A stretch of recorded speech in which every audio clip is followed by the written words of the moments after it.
That was all over that fish. Is that concealed enough?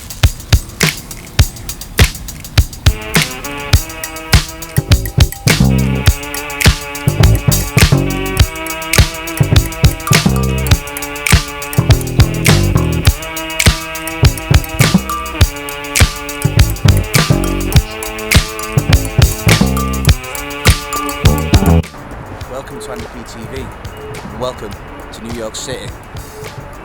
More specifically, welcome to the Bronx. Why did I come here? It's a probably renowned tourist attraction, right? It's just a residential area on the other side of the Harlem River, from Manhattan and all the other places where tourists like to go. But for devout hip-hop heads like me, you see, this place carries some significance. Well, some significance might be a bit of an understatement, to be honest. You see, we're here at 1520 Sedgwick Avenue, the birthplace of hip-hop. On one fateful night in 1973, DJ Kool Herc threw a back-to-school party for his sister. Everyone invited a bunch of friends, and he was on the turntables, DJing the event. While he was DJing, he invented some new turntabling techniques, and during the breaks was MCing a little bit. And of course, well, people were dancing, and that became known as breakdancing. It evolved into breakdancing. So this is widely considered to be where hip-hop was born in August 1973. Now, don't think DJ Kool Herc lives here anymore, but what a significant place for hip-hop heads. Certainly a stop on any hip-hop pilgrimage to New York City travellers. Anyway, travelled about 45 minutes, and it was worth it. Although there's some cladding here, I guess they're doing some works. They've decorated the cladding with what you can see, the birthplace of hip-hop, some art, and yeah, it's pretty cool. At least I think it is. The most dangerous part, I would say, at this time of year, are the countless stairs you have to climb here. They're a little bit slippery, unfortunately. My brand new Nike Airs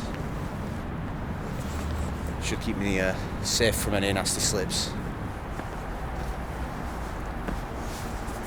See, to me it's crazy to think that hip-hop, that began as a counterculture movement here in this neighbourhood, has evolved to become like the most popular and commercially successful music genre. It's taken over pretty much the whole world, and it all started there, in that one spot, you know? I find it insane. Pop music sells the most records, the most shows, the most famous people and musicians in the world. Look at it. Kendrick Lamar and Drake's recent beef dominated pop culture in 2024. It all began in a house party here in the Bronx in the 1970s, 3 years after my dad was born.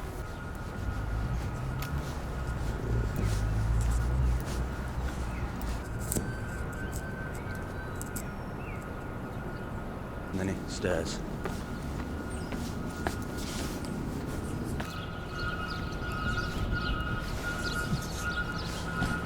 Now on this boulevard here in the Bronx, I saw a little Spanish shop that were offering sandwiches for sale, and I haven't eaten yet, so I thought, why not just grab something cheap and cheerful. I got myself a pint can of malt liquor, and this sandwich, I think it's cheese. It's a pretty basic sandwich, but I mean, $5 for both. I mean, it's not so bad. You're not supposed to drink in public here in New York, and I think most of the United States, so I'm going to have to keep it concealed in the bag as I take a drink, because New York laws be damned, you're not stopping me from having a beer, and it doesn't seem like there are any bars anywhere to be seen around here. When I googled bars near me, it was taking me all the way back to Broadway, which is like 2 miles away from here. I guess people like to do the drinking at home.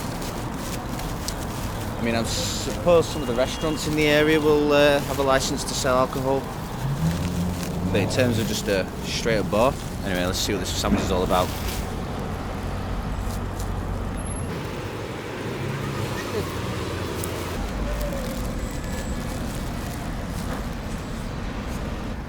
It's just like cheap, one slice of cheese, one slice of like deli meat, and some sauce. It's really dry. I'm going to need to open my can very shortly just to wash it down, actually, but For the price, what can you expect? It is mostly just bread though, and even the bread ain't that great. Old English malt liquor, 24 ounce, or a pint if you're English. Now, they have a law here, like I mentioned. You can't drink out of an open container, so you might have seen in a lot of popular media, if you're not from America, people drinking out of brown bags. It's a sort of loophole, because if it's concealed, you can't really say much, so we're going to try our best to conceal it. Is that concealed enough?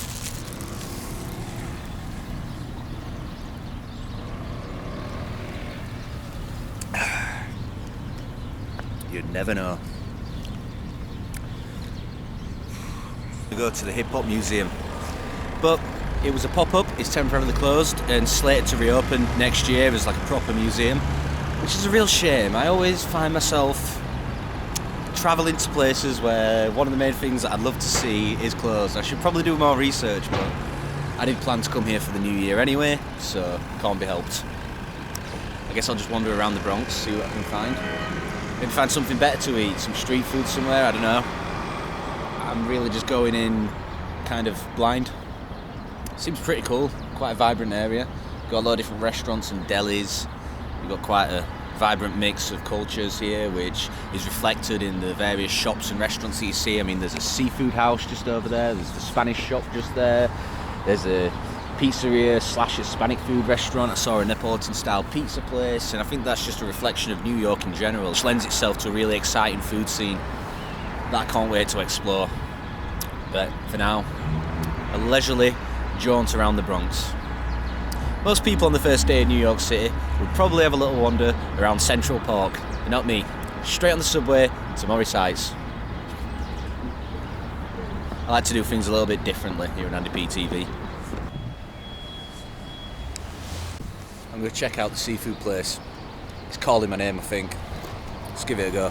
This is takeaway on. I've got a couple of combo boxes. I'm going to go for maybe the combo one. Fried crab sticks with scallops and whitebait fish, French fries. And I'm going to go eat on the bench where I went and drank my Colt 45. It's a little cold outside, but not too unbearable, so I can go and enjoy it outside. But the prices are really good. I mean, $8.75 for the combo that I'm going for. It's pretty good. I might actually go for combo 2. Fried baby shrimp. Yeah, I'm going to go for that one. I found a disused chessboard table to eat it on. Obviously there's no seating inside, so we're just going to make do with what we've got. Right next to a really busy road, so probably people are going to be looking at me funny, but it is what it is. A lot of melted ice everywhere. It's not the best conditions, but let's see, shall we? Ho ho!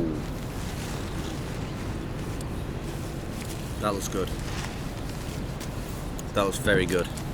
Got a big fried piece of fish here. We got some crab sticks, and we got some fried shrimp on a bed of fries. She gave me some sauces, a dipping sauce, some ketchups. Probably not too bothered about the ketchups, but the dipping sauces for sure. I'm gonna give those a go. I'm gonna get stuck right in with a shrimp, because I've been looking forward to the shrimp since I saw it on the menu. Let's give it a good dunk. I pulled the breading right off, but that breading tastes so good. It's nice and seasoned, and that sauce is like a sweet garlic mayo.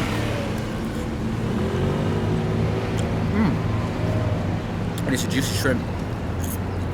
Oh yeah, that's a good start. Fries, I think they're probably frozen. Yeah, not the best fries. A little bland, could do with some salt. Oh, we've got some hot sauce here though. Nice variety of sauces that they gave. I thought it was just a bunch of ketchup, but we've also got some hot sauces in here, which is nice. I'm going to spray a bit of that hot sauce all over that fish. I'm just going to take a big bite, right? Here we go.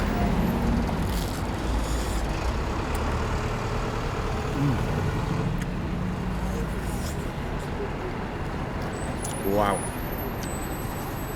That's flaky, it's soft, it's got skin on, which I absolutely love. That's like proper British fish and chip style when they do the haddock, but this is whiting.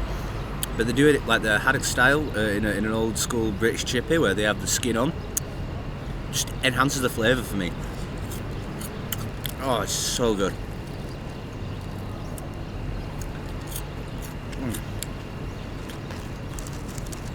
And one of these huge crab sticks. Now, what I don't know is it just going to be a surimi stick? Let's find out. Yeah. Okay, so it's just surimi, but it's been breaded. So it's not real crab, it's like imitation crab.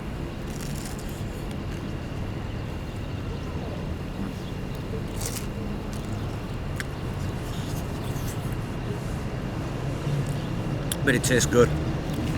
It's gotten really soft, it's almost like a seafood flavoured sausage with a really nice breadcrumb coating. It's hot. Oh. Let's give that a good dunk.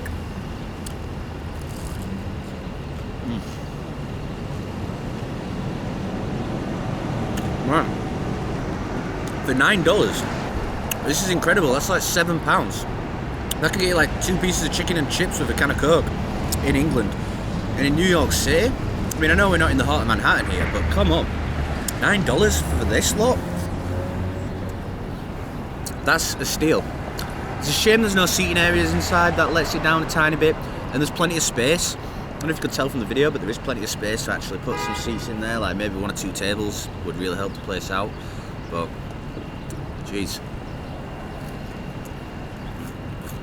Value for money.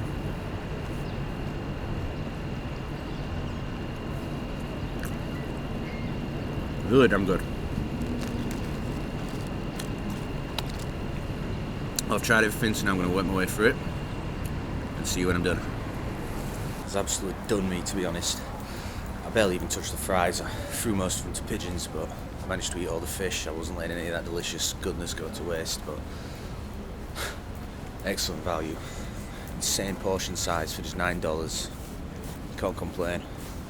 Now I'm just going to walk it off, take a little trip around the neighbourhood and see if there's anything interesting to find or see. I don't presume there will be, but everywhere I go I'm seeing all the archetypal features of New York architecture that you see on all the movies, like all the old school fire escapes on the front of the buildings. You just don't see them anywhere else. It's very signature New York look. It's getting busy. It's midday. It's Friday, so a lot of lively traffic. And this is just the Bronx, you know, like when you go back into Manhattan, it's just chocker with traffic. Anyhow, might see if I can find a bar and probably head back to Manhattan. It's been a successful morning here in the Bronx.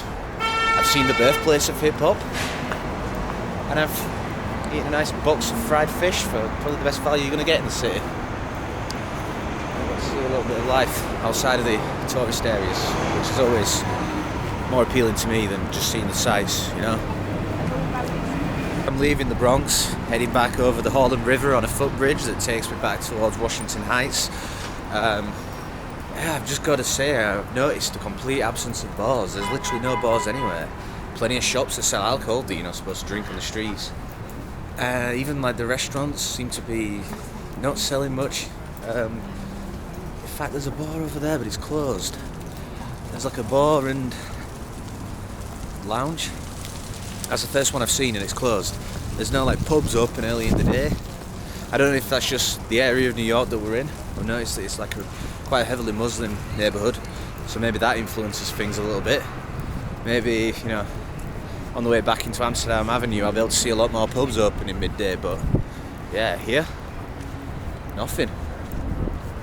So I'm heading back, I'm going to catch the subway back over to Amsterdam Avenue, and I'm going to probably buy a beer at the hostel, has its own bar. And here's a fun fact about the hostel that I'm staying in, actually. So you might have seen the recent news, how could you avoid it? A man named Luigi Mangione allegedly assassinated the CEO of United Healthcare, an insurance company here in the US. Well, allegedly the timeline of events suggests that he checked out of a certain hostel. on 891 Amsterdam Avenue. There's only one hostel on 891 Amsterdam Avenue. So as coincidence would have it, I'm staying in the same hostel that probably the world's most famous assassin right now stayed at the night before he did his business and off to Brian Thompson in New York City. Wonder if I'm staying in the same room. Might have to see if I can chat to the hostel employees. There are a lot of rooms, it's quite unlikely, but still a coincidence, right? Can't make out from this bridge. Right down there, Sedgwick Avenue, where I showed you at the beginning of the video. Birthplace of hip hop. And from up here it looks so insignificant, just one of a million apartment blocks here in New York City, each of them with their own stories to tell. I mean, how many cultural touch points are there in this city? With this incredible jazz scene, its influence on punk rock, hip hop, cinema. It really is an exciting city. It's had a lot of influence on the world, culturally. I'm only here for like 5 days and I'm sure I'll miss so much of it. But I couldn't miss this, the Bronx, Sedgwick Avenue. I haven't even seen Central Park or the Empire State Building or any of that yet. For me, this is more interesting. This tells more organic stories, things that I find like resonate a little bit better, you know? Real human stories, cultural stories. And of course, being a hip-hop head helps a lot. A morbid thought. But I wonder just how many people threw themselves off this bridge before they had to erect a steel link fence. I'm not sure it's much of a deterrent if you really wanted to do it though. You could just climb this and sort of, I mean, if you're tall enough like me, or that I'm planning on doing such a thing, but or why it even came to my mind, it is obviously supposed to be a deterrent though, right? That's the in Washington Heights, just on the way to the subway station, and yeah, it's a lively area around here. People selling street food, Spanish, Mexican street food, people selling all kinds of goods on the streets. It's like an open-faced market, just here on the side of the road. It's pretty cool. Vibes are pretty cool. But I do believe that my station is just at the end of this road, if memory serves me correct. And then should be heading off back to the Upper West Side, which feels like a much different city to the one I'm in right now.